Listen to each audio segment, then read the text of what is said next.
പോലീസിനെ തല്ലിയും തലോടിയും speaker N Shamseer. ചെറിയ വിഭാഗമുണ്ടാക്കുന്ന പ്രശ്നങ്ങളെ തുടർന്ന് ജനങ്ങൾക്ക് പോലീസിനോട് അവമതിപ്പുണ്ടാകുന്നു എന്ന് സ്പീക്കർ പറയുന്നു. എന്നാൽ എല്ലാവരും കുഴപ്പക്കാരാണ് എന്നർത്ഥമില്ല. പോലീസിൽ കള്ളനാണയങ്ങളുണ്ടെങ്കിൽ തിരുത്താൻ അവർ തന്നെ തയ്യാറാകണമെന്നും സ്പീക്കർ എൻ ഷംസീർ പറഞ്ഞു.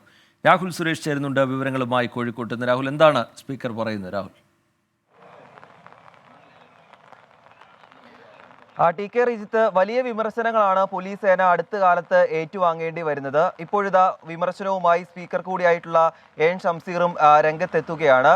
പോലീസ് സേനയെ ആകെയല്ല, പക്ഷേ പോലീസ് സേനയിലെ ഒരു വിഭാഗത്തിനെ വിമർശിച്ചുകൊണ്ടാണ് എൻ ഷംസീർ രംഗത്തെത്തുന്നത്. ചെറിയ ഗ്രൂപ്പ് ഉണ്ടാക്കുന്ന പ്രശ്നങ്ങൾ ആകെ ഈ പോലീസ് സേനയ്ക്ക് വലിയ രീതിയിലുള്ള അവമതിപ്പിന് കാരണമാകുന്നു എന്ന് പറയുന്നു.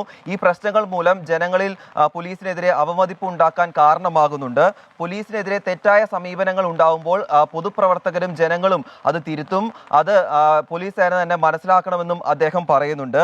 അതുമാത്രമല്ല, പൊതുപ്രവർത്തകരെ കണ്ടാൽ ചില പോലീസുകാർ ബഹുമാനിക്കാറില്ല. ആ സമീപനം മാറ്റാനും പോലീസ് സേന തയ്യാറാകണം. ഓരോ ദിവസവും ജനങ്ങൾ കുറേയധികം പരാതികളുമായി പോലീസ് സേനയുടെ മുന്നിൽ, പോലീസുകാരുടെ മുന്നിൽ എത്താറുണ്ട്. പലപ്പോഴും അത് കേൾക്കാൻ പോലും പോലീസുകാർ തയ്യാറാകുന്നില്ല. അത് ആ സമീപനം മാറ്റി പരാതിയുമായി ഓരോരുത്തരും എത്തുമ്പോൾ എന്താണ് അവർക്ക് പറയാനുള്ളത് എന്ന് കേൾക്കാൻ കൂടി പോലീസുകാർ തയ്യാറാകണമെന്നാണ് ഇന്ന് വടകരയിൽ നടന്ന പരിപാടിയിൽ അദ്ദേഹം പറഞ്ഞത്. അതുമാത്രമല്ല, ഏറ്റവും പ്രധാനപ്പെട്ട മറ്റൊരു കാര്യം, പോലീസിന് കുറേയധികം പ്രിവിലേജുകളുണ്ട്. പക്ഷേ ഈ പ്രിവിലേജുകൾ വെച്ച് ആപ്പടിക്കാനുള്ള ഒരു അവസരമായി അവർ കാണരുത്.